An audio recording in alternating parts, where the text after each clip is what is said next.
OC couple sudden deportation sends shockwaves. They have never broken the law.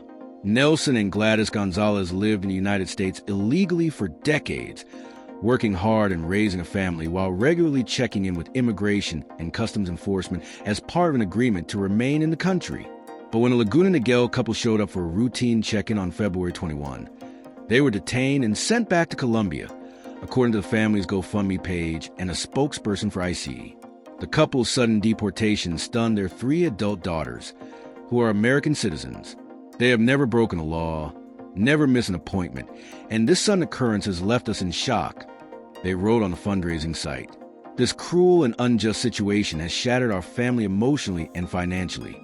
The ICE spokesperson confirmed that the couple had been given a final order for removal and that they had no criminal history. Advocates say the couple's case is part of a troubling trend.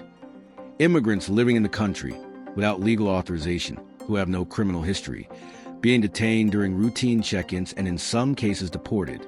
Living in the country illegally is a civil violation, not a criminal offense, unless someone has been deported and returns to the country without permission. Angelica Salas, executive director of the Coalition for Human Immigrant Rights, said she knows of similar cases in Chicago, Texas, and Florida, among other locations. Immigration officials need that optic, which is extremely cruel for people being detained and deported.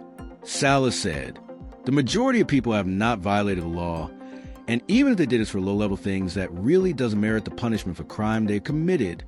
NBC4 reported last week that Esmeralda de Jesus Peralta, 29, an asylum seeker from the Dominican Republic living in Santa Ana, was detained and is facing deportation after showing up to what he believed was a routine check-in with immigration officials.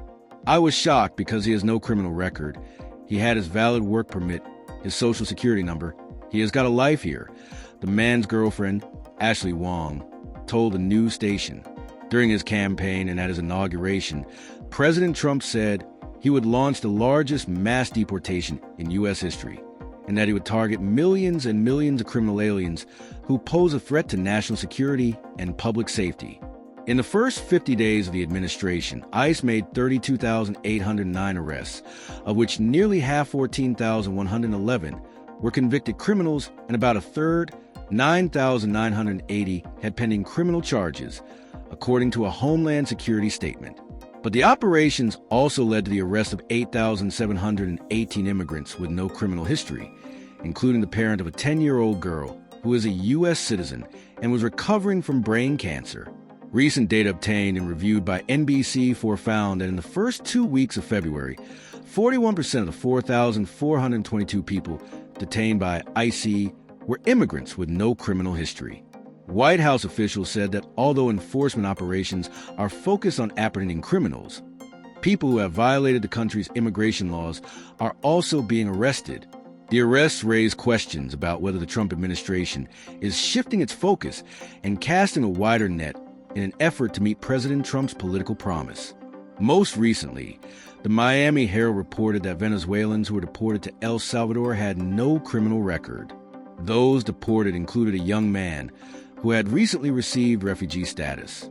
The administration, which has repeatedly described migrants as violent criminals, has also been revamping its immigration enforcement system. It has enlisted the help of other federal agencies, deputized local law enforcement officers, and boosted powers of immigration authorities by making it easier for them to deport people, including those who were given legal entry through 2 Biden-era programs.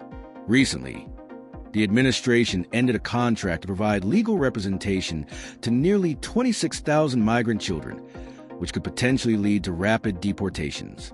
The administration also plans to launch a registry requiring immigrants in the country illegally, including children, to submit personal information and fingerprints, which will result in fines or misdemeanor charges. When the Gonzalezes were detained in February, their 3 daughters, Stephanie, Jessica, and Gabby, created a GoFundMe page to raise money for their parents' legal costs and help them rebuild their lives in Colombia. The trio raised about $62,000. Stephanie Gonzalez, 27, who is listed as a contact of the fundraiser, could not be reached for comment. According to a statement from IC, the married couple entered the country illegally in November 1989 near San Isidro. California. The agency did not say under what program the couple were allowed to stay. The couple's trek to the U.S., however, happened at a time when Colombia was racked by armed conflict, political and drug violence that resulted in the deaths of many Colombians, including a popular presidential candidate who was assassinated. Immigration officials said Nelson Gonzalez, 59, applied for asylum in 1992, but that his case was closed in June 1998 when he failed to attend an interview. In the summer of 1998, an immigration judge also found that Gladys Gonzalez, 55, had no legal basis to stay. The pair appeared before an immigration judge in March 2000 and agreed to leave the country, but instead, they sought an appeal for each of their cases. ICE officials did not say if they were allowed to stay while they waited for their appeals to be heard. That process finally ended in 2021, and on February 21st, they were detained while a final order of removal was being processed, according to ICE. Several weeks later, they were put on a plane back to their native country. The couple's daughters told the Orange County Register, which was first to report the story, that their parents had been deported. Stephanie Gonzalez said her parents were relieved to be free, but were still processing the ordeal.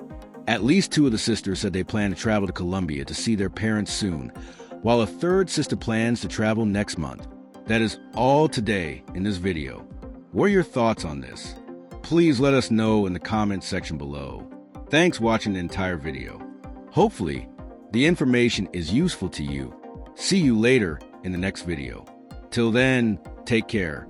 An Aussie couple's sudden depression sends shockwaves. They have never broken the law. Nelson and Gladys Gonzalez, a couple from Laguna Niguel, California, were suddenly deported to Colombia after living in the US without a legal status for over 3 decades, despite regularly checking in with immigration and customs enforcement and having no criminal history. The couple was detained during a routine appointment on February 21st and swiftly deported. Their 3 American-born daughters were shocked, saying their parents had always complied with ICE requirements and never broken the law. The depression highlights a growing concern among immigrant advocates. The increasing number of non-criminal undocumented immigrants being targeted during ICE checks check-in. Although being in the US without authorization is a still not criminal offense, such individuals are increasingly vulnerable under stricter immigration enforcement. The Gonzalez family stories are not isolated. Similar cases have been reported in other states, and data show that 41% of the 4,422 immigrants detained by ICE in early February had no criminal history. The broader trend reflects a shift in immigration enforcement under policies influenced by former President Trump's hardline stance, which emphasized deporting undocumented individuals regardless of criminal background. ICE confirmed the couple had final removal order, stemming from asylum denials and missed appointments in the 1990s. Despite seeking appeals, their case was closed in 2021 and they were detained in 2024 during the final processing of their removal order. The family raised over $62,000 through a GoFundMe campaign to help the couple restart their lives in Colombia. The case underscores fears that immigration enforcement is becoming more aggressive, even affecting individuals who have lived peacefully in the US for decades. While the Gonzalez daughters' planned visit to Colombia, their family remain emotionally and financially shaken by the depression of their parents.